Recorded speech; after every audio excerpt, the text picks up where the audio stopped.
तरुण के माता पिता गांव में रहते हैं। कुछ समय पहले तरुण की मां का देहांत हो गया था। सुरभि दिल्ली जैसे शहर में पली बड़ी है। जब तरुण का रिश्ता आया तो ये कहकर इनकार कर दिया कि हम लड़की की शादी गांव में नहीं करना चाहते, पर बिचौलिए ने बताया कि लड़का काफ़ी पढ़ा लिखा है और पुणे में उसकी नौकरी लगी हुई है। लड़की तो शादी के बाद लड़के के साथ ही रहेगी, तो ज़्यादा कोई समस्या नहीं है। शादी के बाद सुरभि 6 महीने अपने ससुराल वाले गांव में रही। इस दौरान उसने देखा कि उसके ससुर कृपाशंकर बहुत उखड़े मिजाज के हैं। सास पर अब भी उनका बेहद कंट्रोल था। उनके बाहर से आने पर कभी मैं चाय पानी ले आती तो माँ से बहुत नाराज़ हो जाते। तुम्हें इतना भी याद नहीं रहता, पति मेहनत करके घर आया है, चाय पानी भी पूछ लूँ। इन 6 महीनों में मैंने कभी माँ के मायके से किसी को आते जाते नहीं देखा। भैया भतीजों से भरपूर मायका था उनका। उम्र इतनी भी ना थी उनकी, फिर भी बेहद बूढ़ी और कमज़ोर दिखती थी। फिर भी पिताजी की तीमारदारी में लगी रहती थी। जब वो घर पर होते उनके आगे पीछे घूम घूम कर उनकी सेवा टहल करती। 6 महीने बाद मैं तरुण के साथ पुणे शिफ्ट हो गई। आज माताजी को गुजरे पूरे 2 साल हो गए। सुबह का अलार्म बजते ही मेरी आँख खुल गई। सुबह नींद में ना जग पाऊँ, इस डर से रात भर सो भी ना पाई थी। सुबह 4 बजे ही आँख लगी थी। जल्दी उठो, मैंने चाय के साथ तरुण को आवाज़ दी। तरुण उठे तो फटाफट तरुण को चाय का कप पकड़ाते हुए कहा, तरुण अब जल्दी से तैयार हो जाओ, स्टेशन पहुंचने में भी तुम्हें कम से कम पौना घंटा लगेगा। इतना कहकर मैंने ओढ़ने के कपड़े तय किए और झाड़ पोंछ में जुट गई। कुछ देर में तरुण तैयार होकर आ गए। मैंने उन्हें गाड़ी की चाबी पकड़ाई और दरवाज़ा बंद करके जल्दी जल्दी सारा सफाई का काम ने निपटाया। कपड़े निकाले और नहाने घुस गई। नहाकर आई तो बालों को जल्दी से ऊपर समेटकर जूड़ा बांधा और रसोई में नाश्ता बनाने के लिए भागी। एक तरफ भगोने में दूध में चावल चढ़ाकर खीर बनाने रख दी और दूसरी तरफ कुकर में आलू उबलने रख दिए। पिताजी की पसंद को ध्यान में रखते हुए आलू की सब्ज़ी, पूरी और खीर नाश्ते में बनाया था। मैंने सिर पर पल्लू रखकर गेट खोला और पिताजी के पाँव छुए। पिताजी बोले, हाँ हाँ पहले अंदर आने दो। सोफे पर बैठते हुए बोले, बहू पहले एक कप चाय पिलाओ, फिर मेरे नहाने की तैयारी करो, उसके बाद नाश्ता करूँगा। पिताजी जब तक नहा कर आए मैंने नाश्ता तैयार करके थाली लगा दी। उन्हें नाश्ता कराकर फिर दिन का खाना बनाने में जुट गई। पिताजी आज आए थे तो तरुण ने आज ऑफिस की छुट्टी ले ली थी, लेकिन तरुण से किसी सहयोग की अपेक्षा कम से कम पिताजी के सामने तो नहीं कर सकती थी।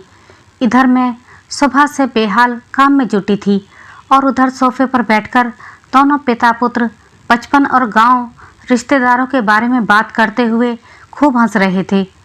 तरुण, एक काम तुमने बहुत अच्छा किया है कि काम वाली या खाना बनाने वाली तुमने कोई नहीं रखी है, वरना तो आजकल शहर में ये फैशन सा है दिखावे के लिए। अरे अपना घर तो महिला को खुद संभालना चाहिए, वरना शहरी बहुओं को देखकर नकल में गांव की बहुएं भी बिगड़ जाती हैं, पिताजी ने तरुण से कहा। तरुण ने ना हाँ में सिर हिलाया और ना में ही।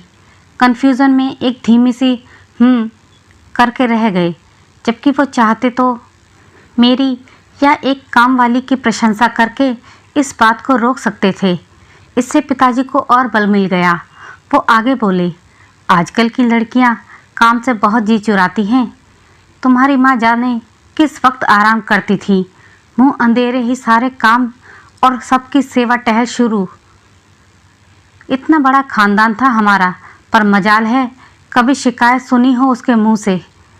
सिलबट्टे पर ही मसाला पीसकर जब वो सब्जी छौंकती तो पूरे घर में महक फैल जाती। तुम्हें याद है तरुण, जब हम तड़के सुबह ऑफिस के लिए निकलते थे, क्योंकि हमें ट्रेन से एक शहर से दूसरे शहर जाना होता था, तो एक दिन भी ऐसा नहीं हुआ अम्मा के साथ जो खेती बाड़ी तक सब काम बड़ी सफाई से कर लिया करती थी।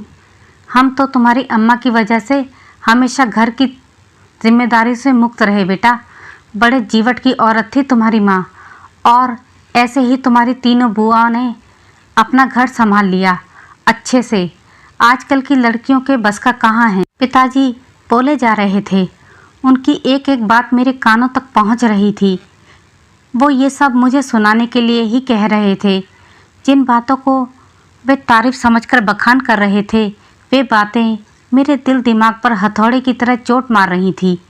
काश मैं कह पाती कि पिताजी, माँ ने आपके लिए अपनी नींद, भूख, प्यास सब वार दी। इसके बदले में आपने उन्हें क्या दिया? कभी चैन से सोना तो दूर, सांस भरकर चैन से बैठ भी नहीं पाई थी। अपने अंतिम दिनों में भी माँ को आपके सुख की छाँव नसीब ना हुई, क्योंकि आपको अपना हर काम माँ के हाथों से ही करवाने में सुख मिलता था। और ये बात आप बड़ी शान से सबके सामने बताते थे। आपकी कभी ये नहीं देखा कि माँ को भी आराम की ज़रूरत है, बीमारी में देखभाल और पति के साथ की ज़रूरत है। वो तो आप कभी दे नहीं पाए, ना जाने किस अहंकार के चलते। फिर माँ को चाहे अपनी देह को धकेल धकेल कर आपके सभी काम क्यों ना करने पड़े, आपको कहाँ कोई फ़र्क पड़ता था। उनके जाने के बाद फिर आप चाहें जितना मर्जी शोक कर लें, याद कर लें, पर जीते जी तो माँ को आपका ज़रा सुख नसीब ना हुआ। खैर, पिताजी की सेवा में मैं एक पाँव पर नाचती रही। सुबह की चाय से लेकर रात को दूध देने के बीच के नाश्ते, लंच, डिनर सभी में वैरायटी का ध्यान रखने की कोशिश करती, पर पिताजी के मुंह से तारीफ का एक बोल नहीं निकलता। हमेशा यही जुमला दोहराते रहते कि आजकल की लड़कियों को खाना बनाना नहीं आता, झटपट मिक्सी में मसाले पीसकर फटाफट खाना बना देती हैं। उनके इस तरह के व्यवहार और रूखी बातों से मैं भीतर ही भीतर कुढ़ती रही। ऐसा लगता जैसे वो आए ही मुझे कोसने हैं। दिन रात के कोसने से मेरी मनोदशा अशांत होती जा रही थी। एक दिन मैंने शाम को पिताजी से कहा कि पिताजी, आज पड़ोसी के बेटे की सगाई है, तरुण जा नहीं पाएंगे तो मुझे शाम को जाना है। तो मैं पूरा वाक्य बोल पाती, इससे पहले ही पिताजी बोल पड़े, तो आज रात में खाना हमें बनाना है। मैंने अपनी बात पूरी करते हुए उनसे कहा, पिताजी, मैं कह रही थी कि मैं रात का खाना बना चुकी हूँ।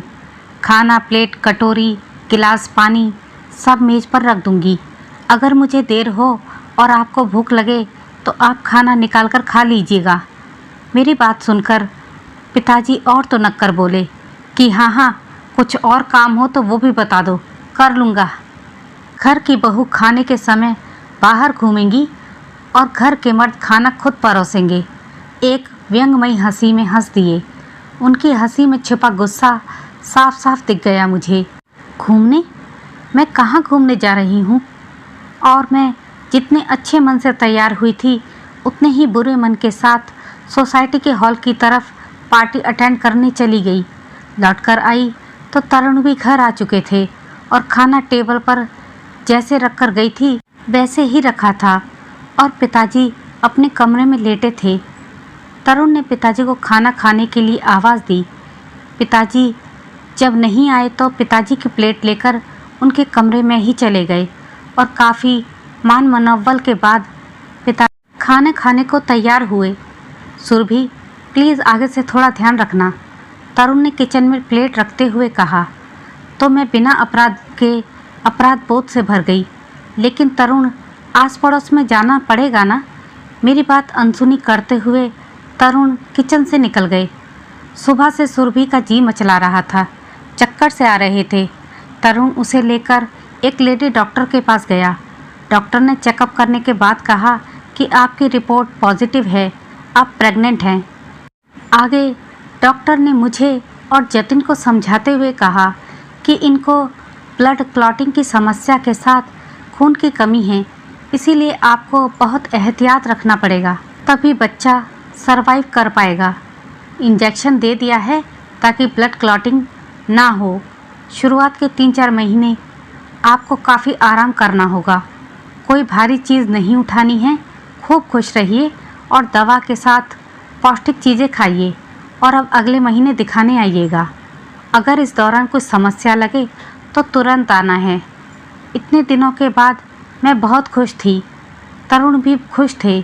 लौटते समय बहुत धीमे धीमे गाड़ी चला रहे थे और जब गड्ढा आता तो पूछते कि तुम ठीक तो हो।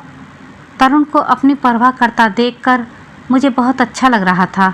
इतने दिनों से घर के माहौल से जिस उदासी ने मुझे घेर रखा था वो कम होने लगी थी। घर लौटकर तरुण ने पापा को ये खुशखबरी सुनाई और बताया कि पिताजी, डॉक्टर ने प्रेगनेंसी में कॉम्प्लिकेशंस बताए हैं, तो सुरभि का थोड़ा ध्यान रखना होगा। पिताजी तुरंत तरुण की बात काटते हुए बोले कि अरे, ये सब आजकल के डॉक्टरों ने हवा बना दिया है। तुम्हारी माँ ने जिस दिन तक तुम भाई बहन पैदा हुए हो उस दिन तक पूरा काम किया था। आजकल के डॉक्टर चाहते हैं कि ऑपरेशन से बच्चा हो तो उनकी कमाई हो। सारे अस्पताल आजकल कमाई के फेर में लगे हुए हैं। उनकी बात सुनकर मेरा मन कसैला हो गया कि आज के दिन तो खुशी के दो बोल बोल देते। जाने ऐसी क्या बात थी कि पिताजी हम दोनों को साथ देखकर चिड़े चिड़े से रहते थे। उन्हें लगता कि तरुण यहाँ शहर में रहकर घर से दूर हो गया है, बीबी के कहने पर अनाप शनाप खर्चे करता है। उन्हें क्या बताते कि जो सामान उन्हें लग्जरी लग रहा है दरअसल वो आज के समय की मांग है। एसी, कार, गीज़र, ये सब उनकी नज़र में फिजूल खर्ची थी।